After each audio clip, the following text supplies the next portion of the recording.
warahmatullahi wabarakatuh.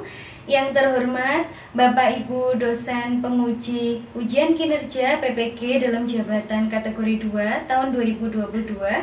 Perkenalkan, nama saya Julika Dewi Ratnasari.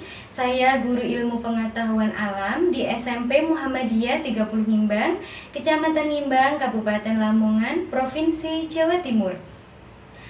Pada kesempatan kali ini, Selasa tanggal 13 Desember tahun 2022, saya akan melaksanakan praktek pembelajaran saya untuk memenuhi tugas ujian kinerja PPG dalam jabatan kategori 2 tahun 2022. Saya mengambil materi zat aditif pengawet pada makanan di kelas 8 dengan menggunakan model pembelajaran problem based learning. Berikut adalah video praktek pembelajaran yang saya lakukan. Mohon masukan dan saran dari Bapak Ibu penguji agar kedepannya praktek pembelajaran yang saya lakukan menjadi lebih baik lagi. Terima kasih atas perhatiannya. Wassalamualaikum warahmatullahi wabarakatuh. Assalamualaikum warahmatullahi wabarakatuh. Waalaikumsalam warahmatullahi wabarakatuh. Selamat pagi anak-anak. Pagi Bu. Nah, gimana kabar kalian hari ini? Baik, alhamdulillah. Nah, sebelum mulai pembelajaran, ayo ketua kelas dipimpin berdoa dulu, Mas.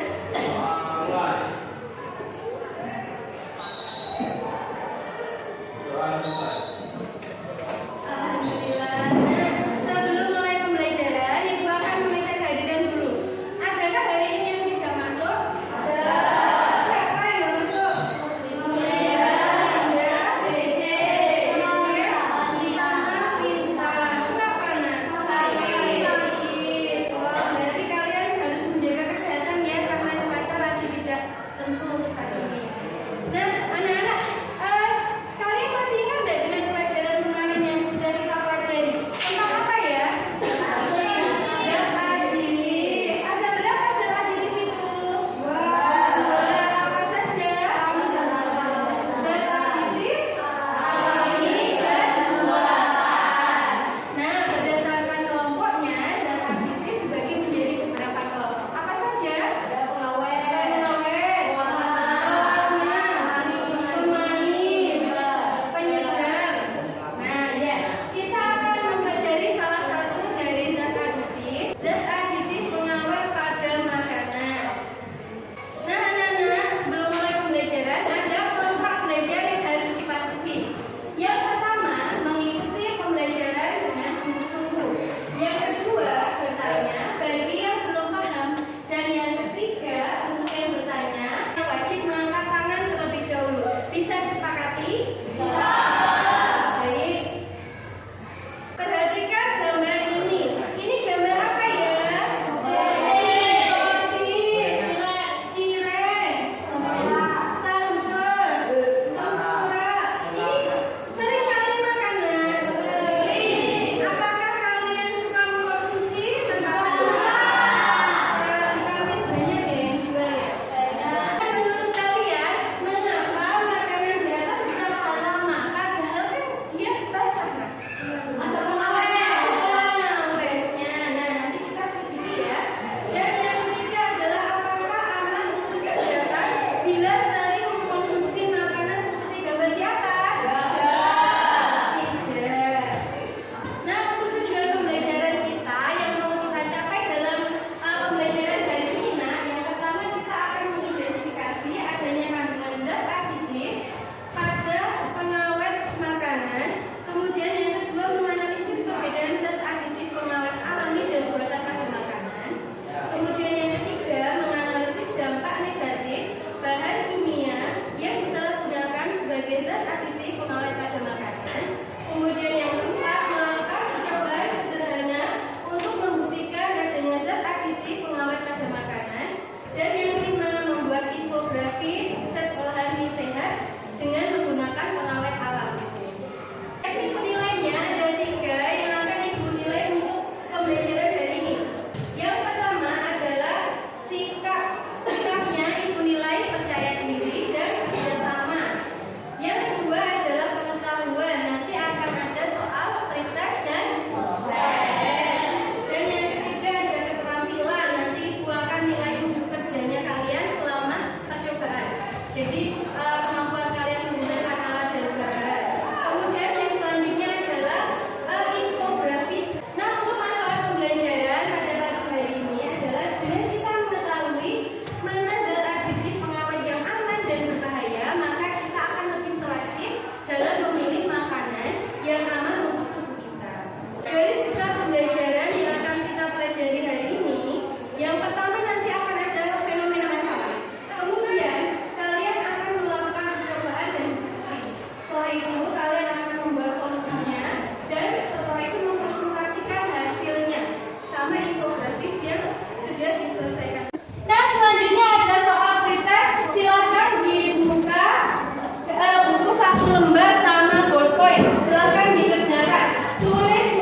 Petugas Badan Pengawasan Obat dan Makanan Kota Manado berhasil menyita ratusan kilogram mie basah yang sudah ditaruh bahan pengawet berbahaya jenis boraks. Petugas juga menyita langsung 1 karung barang berbahaya jenis boraks yang dimiliki pedagang.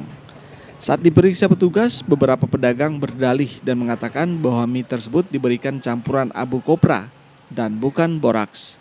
Namun saat dilakukan pemeriksaan ternyata positif, abu kopra tersebut sudah dicampur dengan boraks. Petugas BP POM Manado menyayangkan para pedagang yang sudah kedapatan memakai barang berbahaya jenis boraks ini pada 3 bulan lalu. Harus kembali melakukannya lagi. Dan untuk memberikan efek jerah, BP POM akan menindak kasus penemuan barang berbahaya ini sesuai dengan perundang-undangan hingga ke pengadilan. Jadi kita setiap hari keliling dari awal Ramadan berpindah-pindah. Ada juga takjil, ada juga mie basah. Yang mie basah ini dari kemarin negatif, satu hari kemarin. Sekarang nih 6 tempat positif semua. Mie ST, mie SE, mie ET, mie YY, mie HE, mie AN. Ini ya kita akan tindak sesuai peraturan perundang-undangan. Maksudnya seperti apa? Ya sampai ke pengadilan. Aldi Pascual, Jimmy Dapar, Kompas TV Manado, Sulawesi Utara.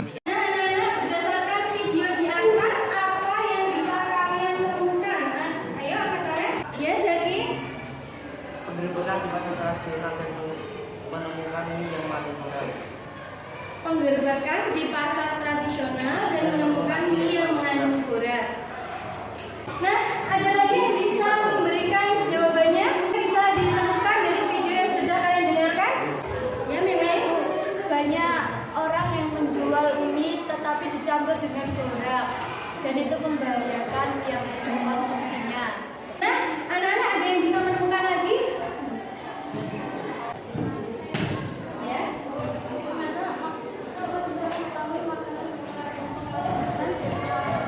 Bagaimana kita bisa mengetahui makanan yang mengandung pengawet buatan dan alami?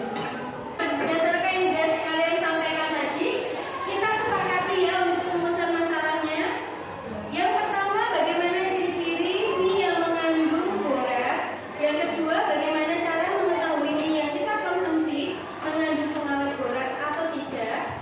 Yang ketiga, bagaimana efek jangka panjang terlalu sering mengkonsumsi makanan yang mengandung pengawet buatan. Anak-anak, apakah ini sudah berkumpul sesuai dengan kelompok yang ibu bagi untuk membawa bahan? Sudah. Ini kelompok berapa? Kelompok 1. Ini kelompok 2. Ini kelompok 3. Nah, sekarang untuk masing-masing ketua kelompok bisa maju untuk mengambil LKPD. Dimas, Yudi, sama Nabi, silakan maju, Nak. Nabi.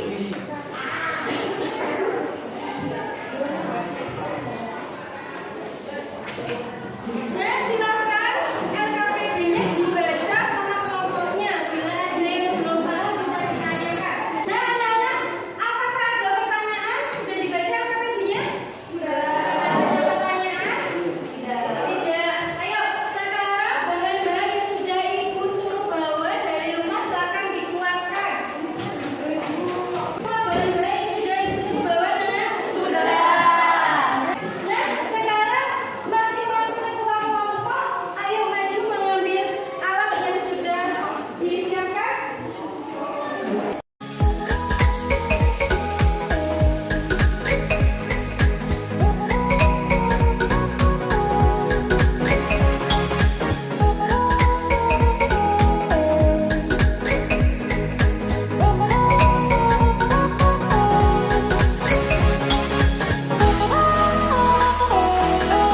Anak bisa dimulai ya. Praktikumnya silakan dibaca LKPD-nya. Silakan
versi yang lainnya. Kalau yang lainnya warnanya sama dengan boraks, berarti dia positif boraks. Kalau warna lainnya sama dengan kunyit, berarti dia negatif boraks. Oke, bisa dipahami nggak? Bisa.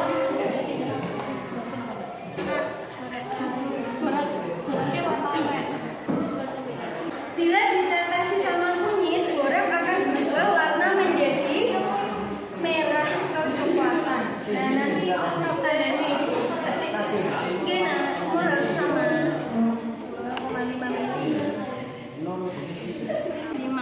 yang lainnya. Nanti dilihat ya, dilihat warnanya ada perubahan enggak. Ya. Nah, nanti warnanya itu kalau yang sama seperti ini berarti mengandung. Bisa ditutup sama.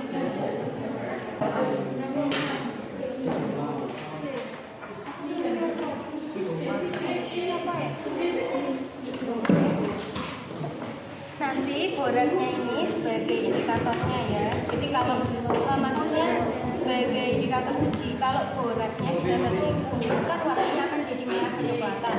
Nanti dilihat sama ininya warnanya mana yang sama dengan ini. Berarti kalau sama positif borak. Kalau tidak sama berarti negatif. Sedikit saja perubahan berarti sudah ya, sudah menunjukkan.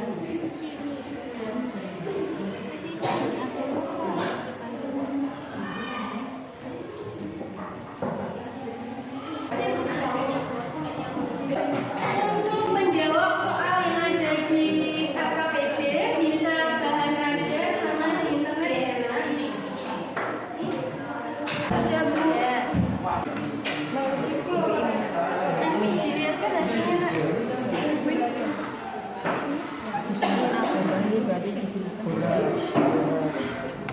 Dilihat nanti yang mirip sama ini yang mana.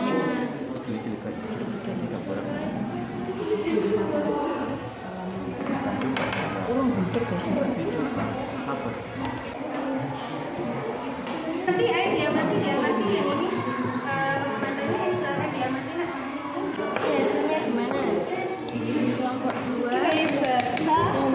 basah. Jadi ini yang mengandung ini boraksnya ya. Mana tempel lagi bilang? Ini boraks.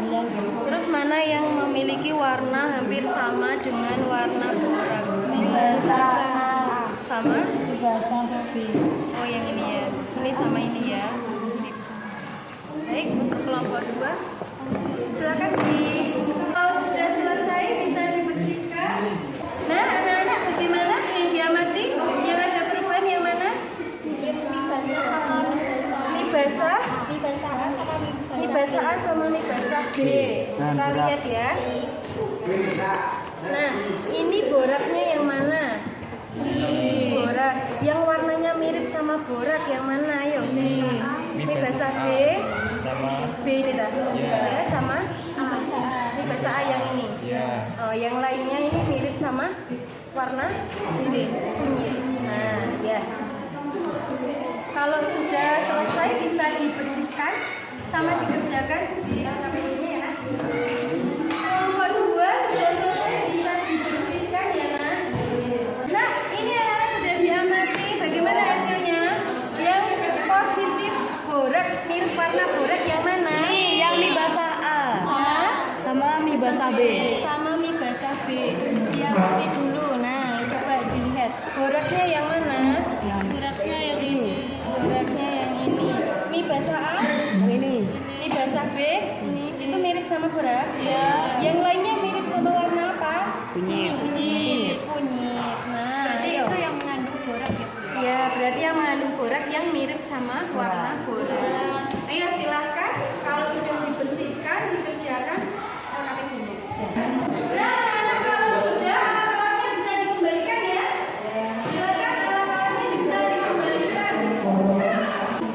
Nah, anak-anak kalau sudah, silakan hasilnya tadi dimasukkan dalam tabel. Setelah diamati, sudah. Nah, sekarang pertanyaannya ayo diisi. Pertanyaannya silakan Mas sama Cilia jawabannya isi.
berwarna merah kecoklatan.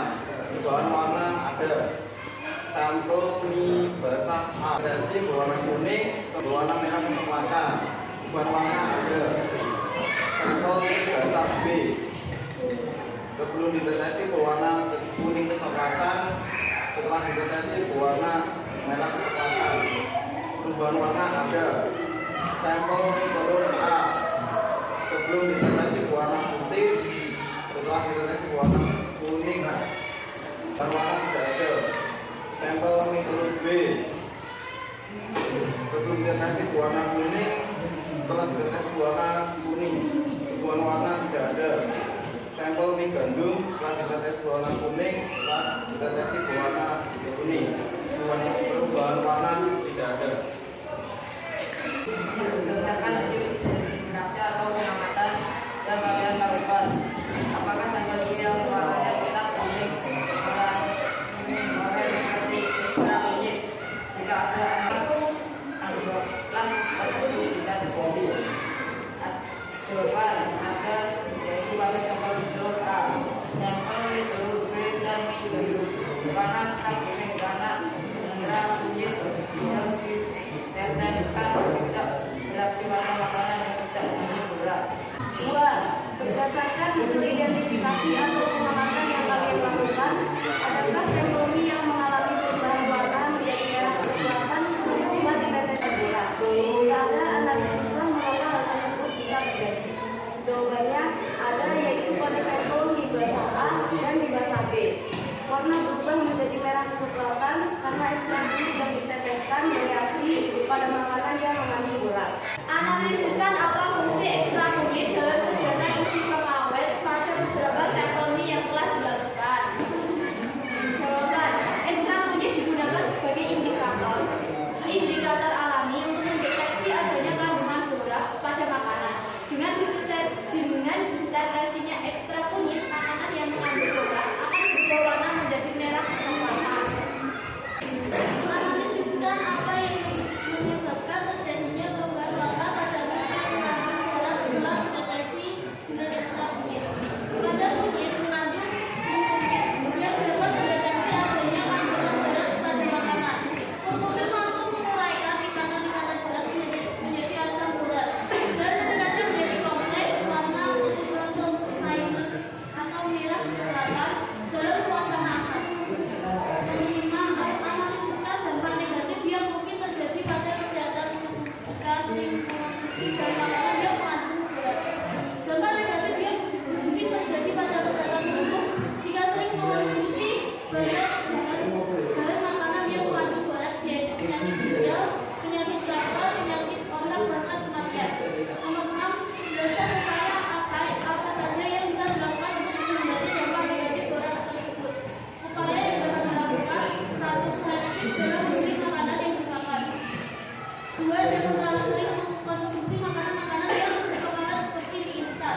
Apa kunyit pada percobaan tadi?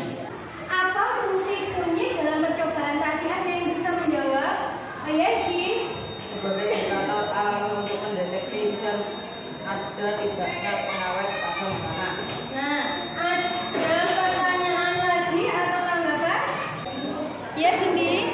Mengapa kunyit dapat digunakan sebagai indikator alami untuk mendeteksi pengawet? Nah, mengapa kunyit dikatakan sebagai indikator alami untuk mendeteksi pengawet? Ada yang bisa menjawab? Oh ya, Luna?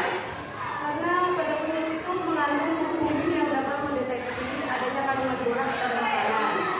Terus kurkumin mampu meraih ikatan-ikatan borax menjadi asam borat dan mengikatnya menjadi kompleks warna rososianin, merah kecoklatan dalam suasana asam. Apakah dari kelompok 2 tidak ada pertanyaan atau tanggapan lagi? Ya, Anggi. Bagaimana upaya menghindari dampak negatif pengawet borax? Dengan upaya menghindari dampak negatif borax, ada yang bisa menjawab? Oh ya, Meme. Upaya yang dapat dilakukan untuk menghindari dampak negatif borax tersebut yaitu yang pertama, selektif dalam memilih makanan. Yang kedua, jangan terlalu sering mengkonsumsi makanan-makanan yang berpengawet seperti mie instan. Yang ketiga, mengenali ciri-ciri mie yang mengandung borax agar lebih berhati-hati. 4, menyebarkan informasi menguji borax dengan menggunakan ekstrak kunyit. 5, membuat mie homemade sendiri atau yakin dengan bahan yang digunakan dan pastinya aman untuk kesehatan. Nah, apakah jawaban LKPD kelompok 2 dan 3 sama dengan kelompok 1? Sama. Nah, kita berikan tepuk tangan untuk kelompok 1.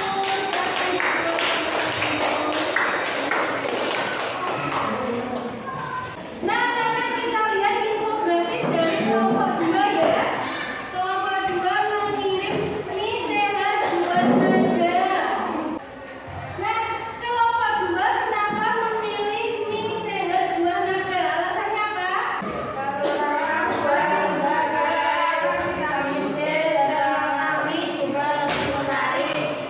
Tepuk tangan untuk kelompok 2.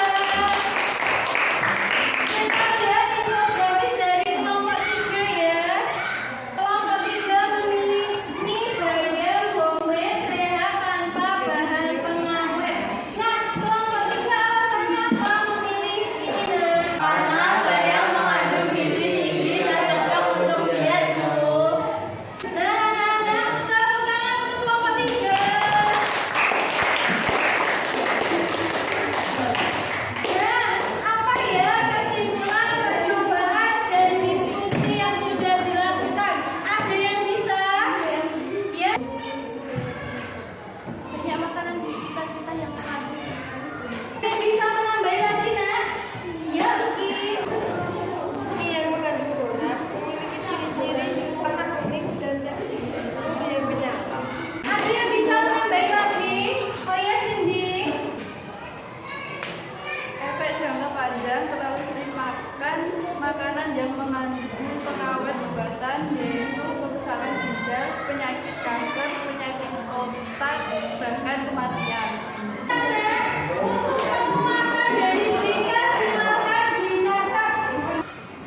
Nah, cara mengetahui mie yang kita konsumsi mengandung pengawet, borax atau tidak dengan melakukan pengamatan dari warna, tekstur, dan rasa. Identifikasi makanan yang mengandung borax dengan memanfaatkan kunyit. Berdasarkan penelitian dari Green, Kivik, dan Sniff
silakan.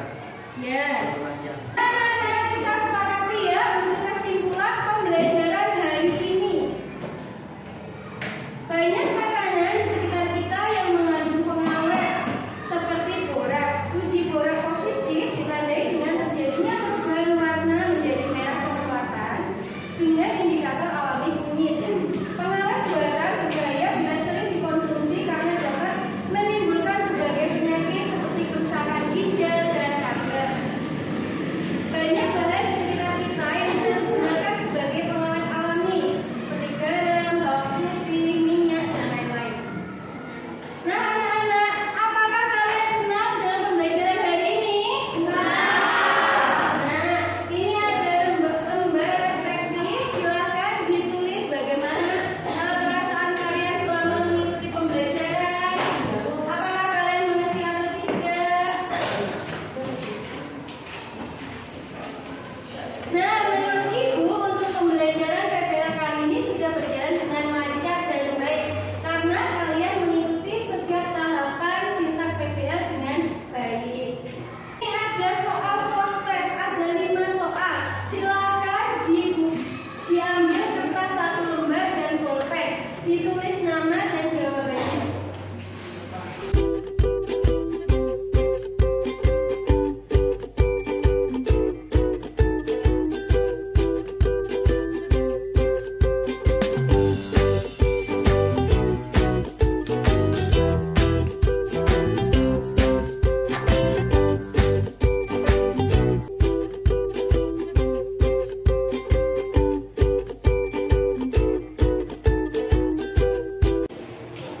Terima kasih.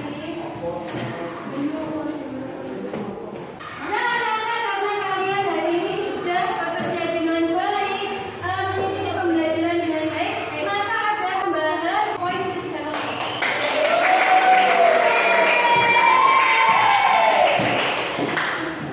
Semoga membuat kalian lebih semangat. Nah, untuk tindak lanjutnya, pekerjaan rumah silakan dikerjakan LKS halaman 56. Dikumpulkan untuk pertemuan selanjutnya. Nah, jika rasa pertemuannya sudah cukup sampai di sini, untuk pertemuan selanjutnya kita akan mempelajari tentang zat aditif pewarna. Nah, sebelum mengakhiri pembelajaran hari ini, kita akhiri dengan bacaan hamdalah, alhamdulillah. Semoga apa yang kita pelajari dapat diterima dengan baik. Nah, sebelum mengakhiri pembelajaran, ketua kelas bisa dipimpin berdoa dulu, Nak. Doa mulai.